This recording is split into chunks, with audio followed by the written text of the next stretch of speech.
अगर आप भी आईपीओ में निवेश करने का प्लान कर रहे हैं और अब तक आए आईपीओ में पैसे लगाने से चूक गए हैं तो फिर आपके लिए ये बड़ी खबर है। दरअसल देश के सबसे पुराने कारोबारी घरानों में शामिल बजाज ग्रुप की finance company Bajaj housing finance अपना आईपीओ लेकर आ रही है। इसके लिए कंपनी ने मार्केट रेगुलेटर सेबी के पास दस्तावेज जमा कराए हैं। रिपोर्ट्स के मुताबिक बजाज की इस कंपनी के आईपीओ का साइज 7,000 करोड़ रुपए होगा। बजाज हाउसिंग फाइनेंस के आईपीओ पर डिटेल में बात करें उससे पहले आपको बताते हैं मार्केट की कुछ सुर्खियां।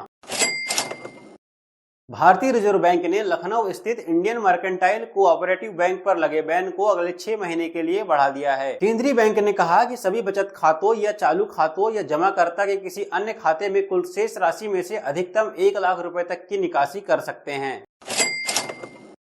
रिजर्व बैंक ऑफ इंडिया ने यूपीआई यूजर्स को गुड न्यूज दी है। केंद्रीय बैंक ने यूपीआई लाइट के नियमों में बदलाव किए हैं, जिसके बाद अब यूपीआई लाइट का इस्तेमाल करने वाले यूजर्स को मैनुअल रूप से बैलेंस नहीं ऐड करना पड़ेगा। इस बदलाव के बाद ऑटो पे, बिल भुगतान, insurance payment, SIP, OTT membership जैसे पेमेंट्स के लिए मैंडेट सेट करने की सुविधा होगी।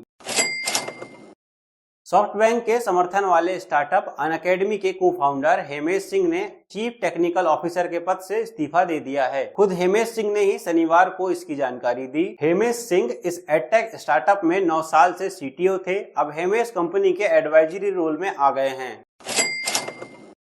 आरबीआई ने वार्षिक रिपोर्ट में कहा कि संख्या के आधार पर सबसे ज्यादा धोखाधड़ी के मामले डिजिटल फ्रॉड के रूप में दर्ज किया गया है, जिसमें डिजिटल पेमेंट, इंटरनेट और कार्ड पेमेंट शामिल है। वहीं राशि के आधार पर बात करें तो सबसे अधिक धोखाधड़ी के मामले लोन पोर्टफोलियो में रिपोर्ट किए गए हैं। मार्केट की बड़ी खबरों के बाद अब बात करते हैं बजाज हाउसिंग फाइनेंस कंपनी के आईपीओ की। बजाज फाइनेंस की subsidiary company Bajaj housing finance जल्द ही शेयर मार्केट में आने की तैयारी में है। कंपनी ने इसके लिए जरूरी दस्तावेज सेबी के पास दाखिल कर दिए हैं। इस आईपीओ के जरिए कंपनी करीब 7,000 करोड़ रुपए जुटाना चाहती है। इस राशि को जुटाने के लिए कंपनी 2 तरीके अपनाएगी। पहला, वो 4,000 करोड़ रुपए के नए शेयर बेचेगी। दूसरा, बजाज फाइनेंस लिमिटेड अपनी मौजूदा हिस्सेदारी बेचेगी, जिससे अनुमान है कि उन्हें करीब 3,000 करोड़ रुपए मिल जाएंगे। शेयर की फेस वैल्यू 10 रुपए रखी गई है। ये घोषणा बजाज हाउसिंग फाइनेंस के बोर्ड द्वारा कंपनी को लिस्ट कराने की योजना को हरी झंडी मिलने के एक दिन बाद की गई है। जरूरी नियमों को पूरा करने के लिए ये फैसला लिया गया है, लेकिन इसे शेयर बाजार के हालातों पर भी निर्भर रखा गया है। साथ ही बजाज फाइनेंस ने ये भी बताया कि वो अपनी इस सब्सिडरी कंपनी में 3,000 करोड़ रुपए के शेयर बेचेगी। Bajaj housing finance 100% subsidiary company है। कंपनी को इस आईपीओ से मिलने वाले पैसों का इस्तेमाल अपने पूंजी को मजबूत करने और भविष्य में लोन देने की जरूरतों को पूरा करने में किया जाएगा। भारतीय रिजर्व बैंक ने सितंबर 2022 में 15 ऐसे गैर बैंकिंग वित्तीय कंपनियों की लिस्ट जारी की थी जिनका लोन बुक 50,000 करोड़ रुपए से ज्यादा था। इन्हें अपर लेयर का एनबीएफसी माना जाता है। आरबीआई के नियमों के अनुसार ऐसी कंपनियों को सितंबर 2025 तक शेयर बाजार में लिस्ट होना जरूरी है। बजाज हाउसिंग फाइनेंस को इसी वजह से आईपीओ लाना पड़ रहा है। इस आईपीओ को कई बड़े इन्वेस्टमेंट बैंकों जैसे Kotak Mahindra capital India limited, BofA securities India limited,